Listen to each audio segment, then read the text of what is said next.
the question is, can you afford the legal and reputational risk if you don't afford an AI audit today?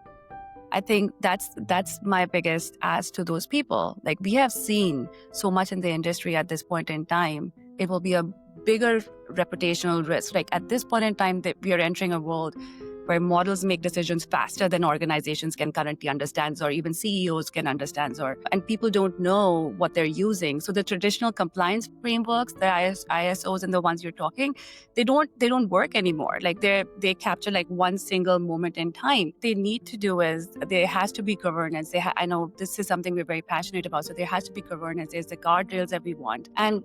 And why I love FAFO and what we are actually doing right now the most about this is that it gives a company a practical way to do it. It's not theory, right? Like, we are not saying be good, AI is good. Like, we're giving you a practical 3-step process that will help your internal, external peers and current employees. And it's like a governance they can actually use on a Monday morning.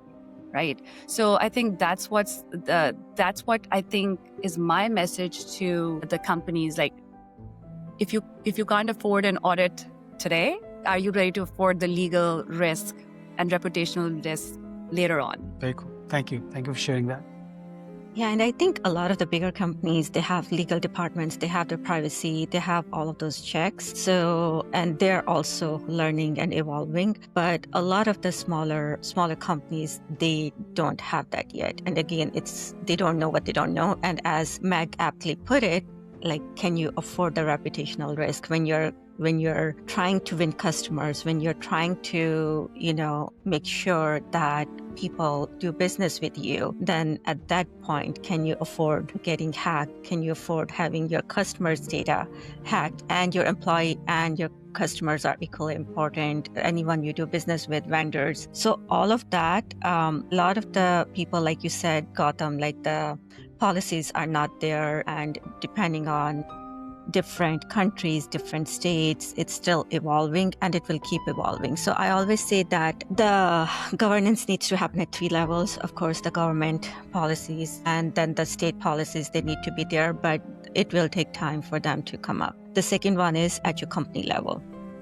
So the second governance is at your company level. What are the things that you are okay to do with AI, and what are the things like this policy, like what are the things you should not be doing it, so that it's a company level. And then the third one is, as I keep mentioning, at a personal level. What are the things that as a person you should share with AI? What are the things you need to educate your kids? And right now, just going back to a previous point, like in schools, there is no clear indication what the teachers should do.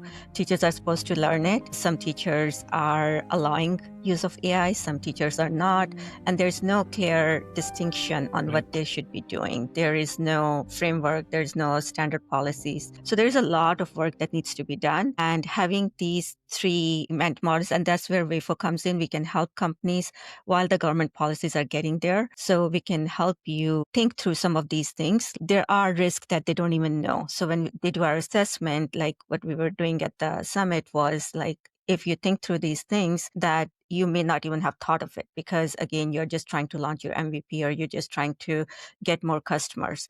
So these are the things that you also need to be thinking about. And it is a challenge, Gautam, that people are not thinking about it because they are thinking about their bottom line. And this is more of an afterthought and not something that they know that they have to do.